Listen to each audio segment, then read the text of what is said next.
Today we will start learning how to solve literal equations. Literal equations are just equations with multiple variables. So what I like to do always is I like to try to connect what we're doing that's new with something that we've done before in order for it to make more sense. So we're going to start with this equation over here on the left. It says solve for x, and I have highlighted x here. So we're solving this equation for x. What's the first step that I need to do in order to solve this equation for x? The first step for solving this equation for x is to add 5 to both sides. 2x equals 18. What do I need to do next in order to solve for x? Need to divide by 2. 18 divided by 2 is 9, so the answer is x equals 9. Now, let's take a look at the equation over here on the right. 5 has been replaced with what? 5 has been replaced with b, so to move b to the other side of the equation in order to solve for x, I need to add b to both sides. Then, what do I have left? I have ax equals c plus b. What do I need to do next? Well, what has been replaced with 2 in this equation? 2 is now a what?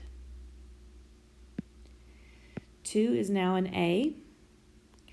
So this is a times x. So to undo multiplication, we need to divide both sides by a. X equals c plus b divided by a. And this is our final answer. Notice that in both equations I solved for x, meaning that x is now by itself on the left-hand side of the equation.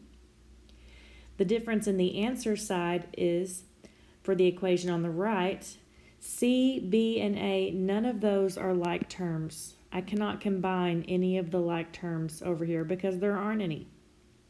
Over here on the left, x equals 9, I could simplify those numbers. Here, there's no arithmetic that I can do, and so we just leave the answer as x equals c plus b over a. So let's move down and look at number 2 next. It says solve for h. Well, where is h? H is right here. So I have to think about what is the operation that's happening between b and h.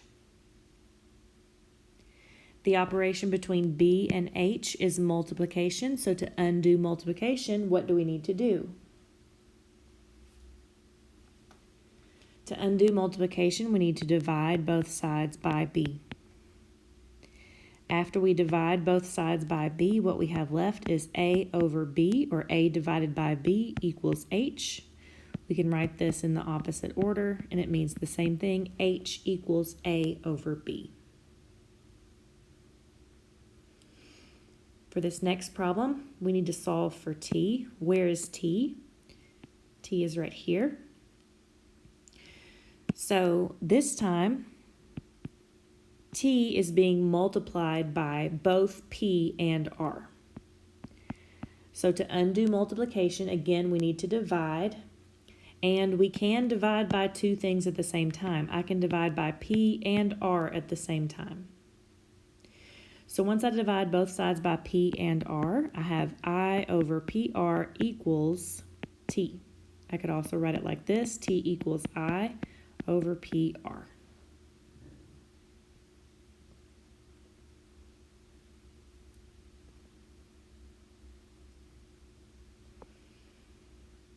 The next one we're going to do is number 6. We need to solve for r. Where's r? Here's r. So remember, you're following PEMDAS in reverse. So if I was following PEMDAS, please excuse my dear Aunt Sally, I would do parentheses, then exponents next. So if I was following PEMDAS, I would do exponents first, and then I would multiply the result by pi. But since I'm going in reverse, I need to divide by pi in order to move pi to the other side of the equation. A over pi equals r squared. Now, it says solve for r, so I need r to be completely by itself. How do we get rid of a square? Well, let's think about this. We have 3 squared. If we have 3 squared is 3 times 3, which is 9. Now, I need to undo that. I want to undo a square. I take the square root. The square root of 9 takes me back to 3. So, just like when we have addition and we want to undo addition, we subtract. When we have multiplication and we want to undo multiplication, we divide. If we have a square root and we want to undo, if we have a square and we want to undo a square, we take the square root. So a square and a square root cancel each other out. So r equals the square root of a over pi.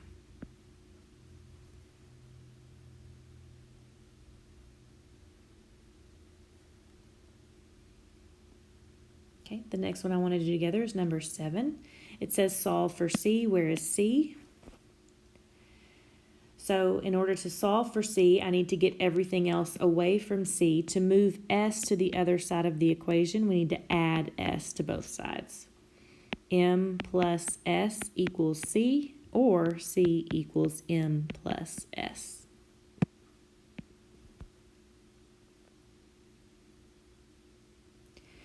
So before we come back and do our problems that I want you to show me, I'm going to do one more problem on the next page of notes. So here we have A equals 1/2 BH. So for me, what's the easiest thing to do? The easiest thing to do is to get rid of all the fractions first. So I'm not even going to look at what I'm solving for yet. I'm going to work on getting rid of all the fractions first. So right now I have A equals, this is 1 times BH, which is just BH. And this is 2 times 1, which is 2. So I can rewrite this so that it looks like this. BH divided by 2. Now, again, I'm trying to get rid of the fractions, so I'm going to put the A over 1. When I put the A over 1, I see I can cross multiply. This is 2A equals 1 times BH, which is BH.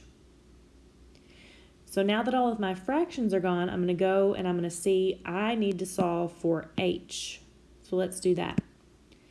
B is being multiplied times H, so I'm going to divide both sides by B. Therefore, 2A over B, 2A divided by B equals H. Or you can say it like this, H equals 2A over B. So we're going to save the rest of the problems on this page for the next time that we have our lesson on another day. We're going to go back to the first page we looked at, and I want you to try number 5 and number 8. So pause this video, try number 5 and number 8. When you're done, come back to this video and see if you got them right. So first we'll look at number 5. Number 5, we want to solve for H. I don't have any fractions, so I'm just going to go right into it.